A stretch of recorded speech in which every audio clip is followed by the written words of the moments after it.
So just making sure I'm recording. So welcome everybody. So what I'm going to talk about today is I'm going to focus on critical writing.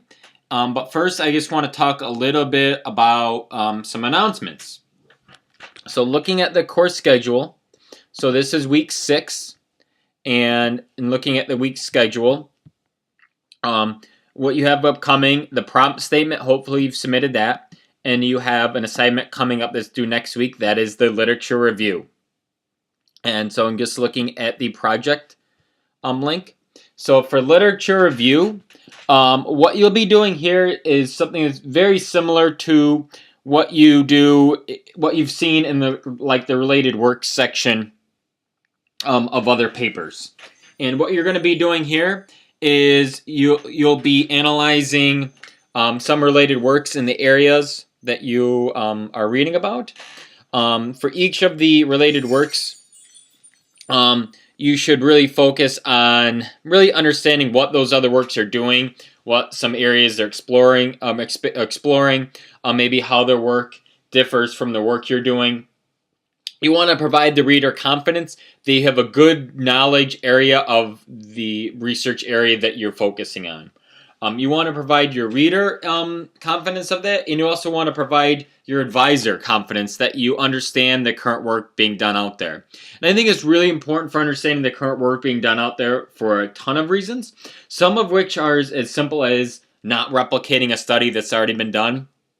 I've spent a couple weeks to maybe a month or two working on a topic only to figure out other people have already done it. The first topic I worked on for my dissertation was actually already done by somebody. And I didn't do a good enough job doing my literature review, and so I wasted probably 2 or 3 months of work. So that was obviously not a good thing. So it's important for making sure you're not doing the work that somebody else has already been, making sure that you're not already doing the work that somebody else has already accomplished. It's also important for understanding what the current problems are and understanding the process other folks have used. Quite frequently, I'll see a process that somebody else used in their paper, and I'll replicate their process. And when I say replicate their process, I don't mean replicate everything they've exactly done, but much more really just replicate how they did their study. So I think that's something that can make your job a lot easier, and I think it's really cool for just making your life easier and making sure that you're doing a good quality study. And so that's what's coming up the next couple weeks, doing a literature review. The next couple things I want to mention is that we do have some sign-off forms available. So if you look underneath the resources section of the main website, and let's see where that link is. Capstone Thesis Registration Form. I'll open this up.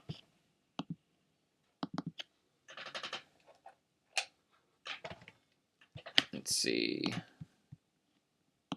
Yeah, it's okay. It's only read only.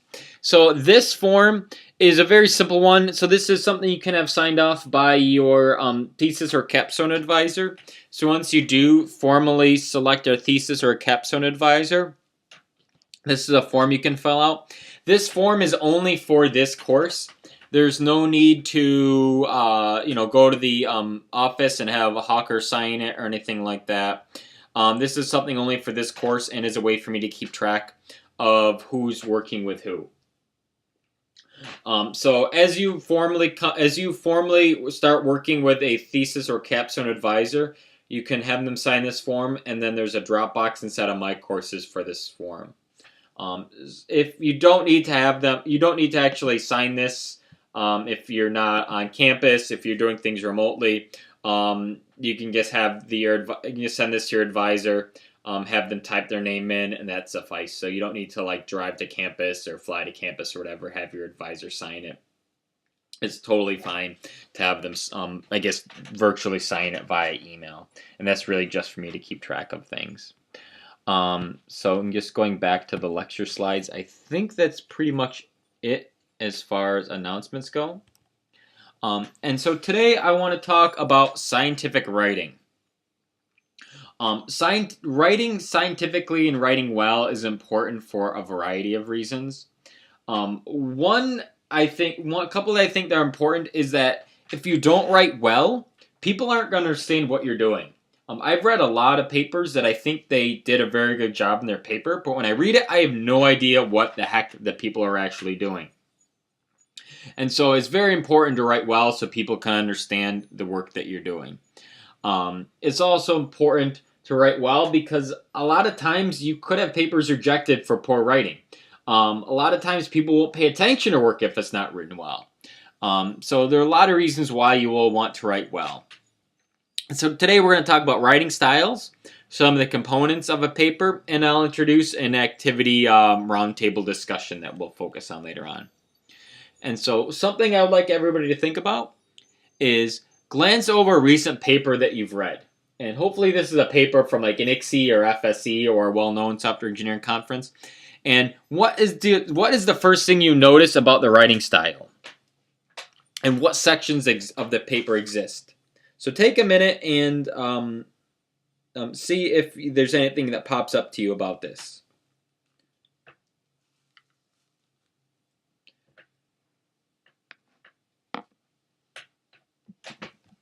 Okay. So hopefully a couple things that you noticed is about the writing style. Some things maybe that they didn't write in the first person, that they write very scientifically, and they don't write like how they talk. It doesn't sound like somebody's telling you what's going on. It sounds like you're reading a scientific paper. And I'll talk about some of those components in a bit. So first of all, writing scientifically is not easy. I've spoken English my entire life. I don't pretend to speak it well, but I've spoken my entire life, and there's a lot of times when I struggle with writing. I know a lot of you come from other countries where you're not native English speakers. And so writing scientifically and in English can be challenging, and that's totally understandable. So writing scientifically takes time, effort, and practice. There is an RET Writing Center available to you folks, so I do have the link available in the course slides. This writing center is fantastic. They will sit down with you and help with your writing. They will not write your paper for you, but they will teach you how to write scientifically.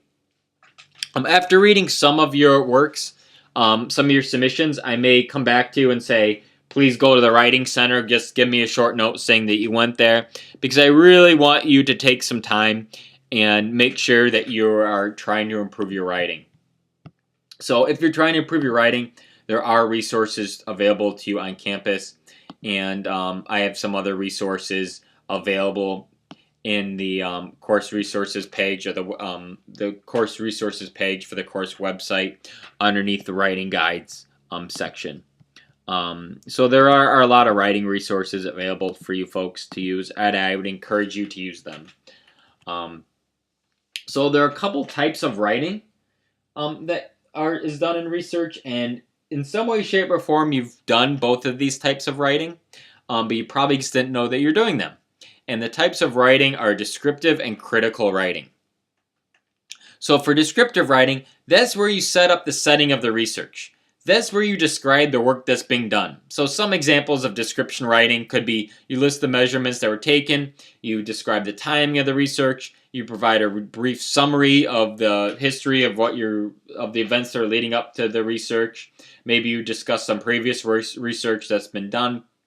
That's where you're just merely providing information. You could provide even background, or you could be discussing related works, anything like that. Then there's critical writing. And that's where you perform a critical analysis of either your work or somebody else's work.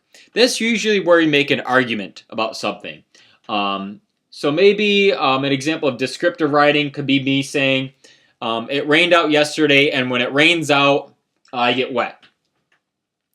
And that would be descriptive. I'm just providing a description of something. Critical writing could be, Dan is stupid for going out in the rain, and here's the reasons why he's dumb for going out in the rain. That would be critical. And so, that's really where you make your argument in the paper. That's much more where the beef of your writing comes into play. That's usually in the form of research questions and hypotheses and things like that, and the papers come into play, is in the critical writing of component. So for critical versus descriptive writing, is descriptive writing, you're not developing an argument, you're merely setting a background in which the argument can be developed. In critical writing, that's where you are really setting forth your stance for something. That's where you're saying, this is what I believe and why. So that's much, much more challenging and risky to do than just merely doing descriptive writing. So think about where you've seen critical and descriptive writing, and think about which areas of the papers you'd use each of these areas in. And think about why it's important to be using each of these writing styles in papers.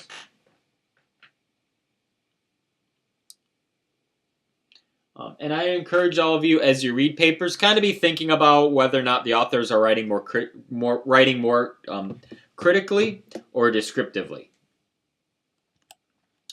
So next thing I want to do is I want to discuss some primary paper components, and these are components which I'm sure you've seen in other works that you've read.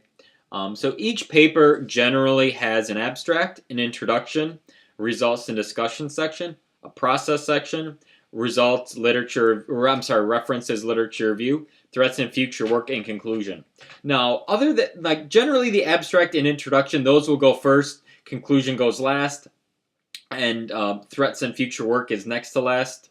But in some way, shape, or form, like references, literature review sometimes go last, sometimes they go first. So the order of these items can change a little bit. And so I just want to talk about each of these areas a little bit more right now. So for the abstract section, this is where you provide an overview of your work. So if somebody were to only read a small section of your paper, it would be the abstract. In the abstract, you're providing a broad overview of all the work that you've done. So in the abstract, you'll provide a very brief background of the work you're doing. You'll provide an overview of what the problem is. You'll provide an overview of your work. And you'll provide an overview of some of your main findings. So generally, the abstract is a paragraph or two. It varies a little bit between work to work, but generally it's a paragraph or two, and you've probably noticed that from the papers you've read. And a lot of the reason for the abstract is you're providing a reason why people should care. Why should people care about your work? Why should people read your full paper? So you should make it a little bit interesting, and you should sell your idea without sounding too salesperson-y. It should largely be independent of the rest of your work, so if somebody were to only read your abstract, they would still understand the rest of your work. And finally, don't cite in your abstract. So even if you're referencing the work that somebody else has done, you do not need to provide citations in the abstract. I don't recall ever seeing any abstracts that had citations in them, and so you should not plan on citing any works in your abstract. In your introduction section, you should set forth the problem that you're trying to solve. You should be saying, this is the problem I'm trying to solve and why. And you should be writing the sense of convincing people why they should care about your work. If you can't create an argument of why people should care, either A, you're not explaining things well enough, or B, maybe your topic isn't that interesting. So in your introduction section, you really need to set forth the idea of why people should care.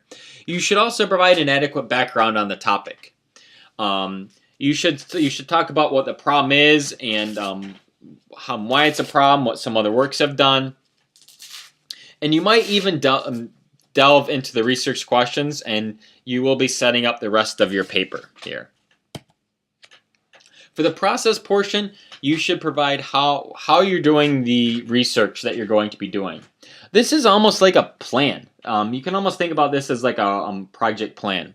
You should provide very repeatable steps for anybody else that would be doing the work. You should eliminate as much ambiguity as possible.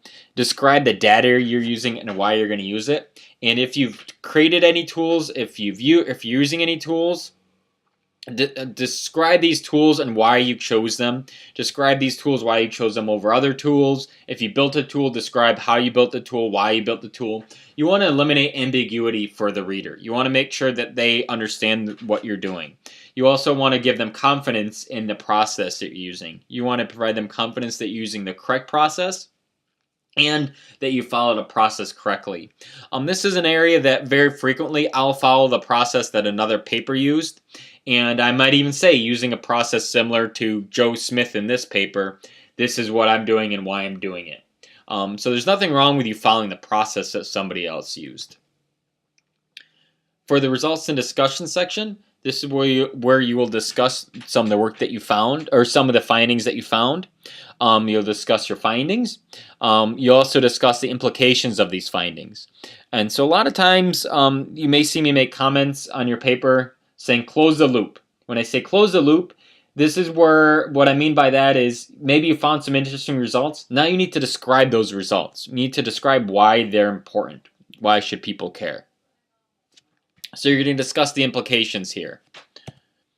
In the references and literature review section, this is much along the lines of what you're doing for the previous assignment. This is where you'll talk about what work do other people say, what is the current body of knowledge, and what are some of the existing leading works out there. And for the threats and future work section, this is where you'll maybe not so much poke holes in your work, but you'll discuss some threats to the internal and external validity of your work. And you'll discuss how your work can be built upon. So for internal, you may discuss, for internal threats, it may be how well an experiment was done. And for external threats, that could be how well the data and theories from one setting applies to the other. So for threats and future work section, what you can list here is maybe improvements that you know need to be done to your work, and things that can be done to build upon and improve your work. So there's nothing wrong with mentioning things that can be improved in your work. That's actually very good to do. That shows that you're cognizant of limitations that exist in your work. And a lot of times, if you poke holes in your work and you call them out, that eliminates a lot of the criticisms other people can give when reviewing your work. So very frequently, you may say you have a limitation in one area, and then in your paper reviews, they may say, yeah, we notice a limitation in that area, but the authors have already called it out. And a lot of times this allows you to address limitations before people find them. So for conclusion, in the conclusion paper section, you want to recap your work, and you should not provide any new information in there, okay? So don't provide any new findings. So some basic tips for writing is use third-person terms. So you can say things like we or the authors, things like that. Don't ever say I or me in your work. I guess that differs a bit if you're doing it in your thesis or capstone. But generally speaking, when you're writing your research paper, you never say I or me. Use active verbs and don't write like you speak. When I say don't write like you speak, write scientifically, write formally. Don't write like somebody's just talking about the topics now. So some other tips, you want to block out some times for writing. So a lot of times what I'll do is I'll say between the times of 8 and 10, that's when I do my writing.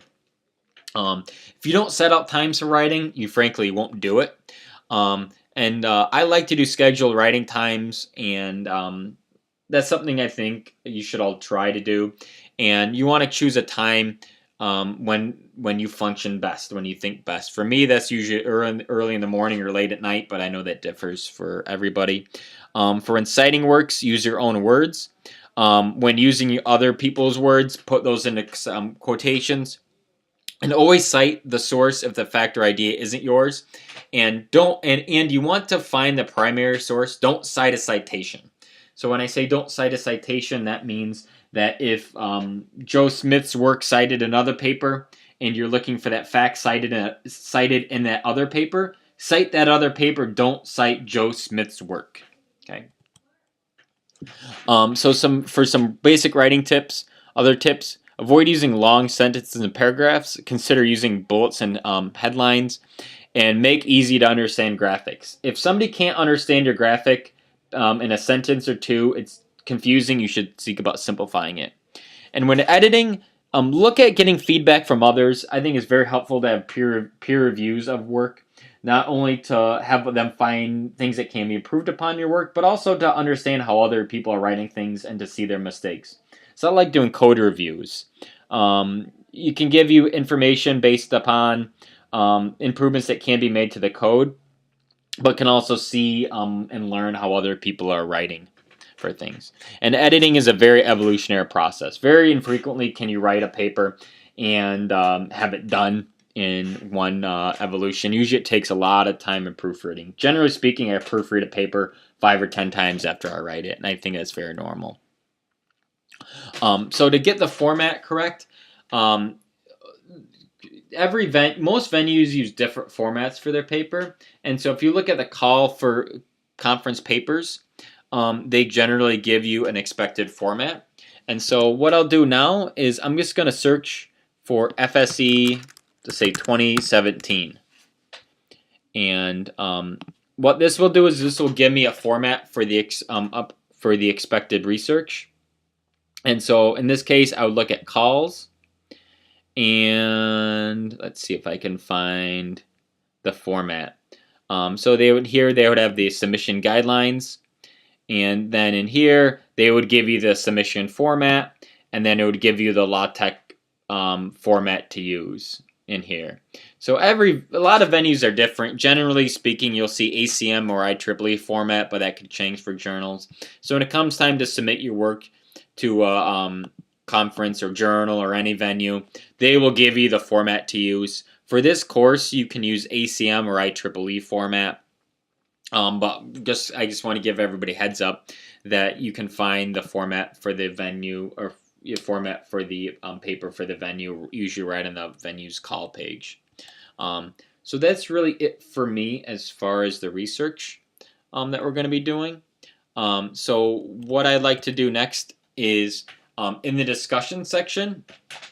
So you won't actually be doing this as far as time, but in the discussion section, what there'll be is a section for this week, and this will be called an idea roundtable. And in here, what I'd like everybody to do is to post their idea, and then have everybody provide some feedback on that idea.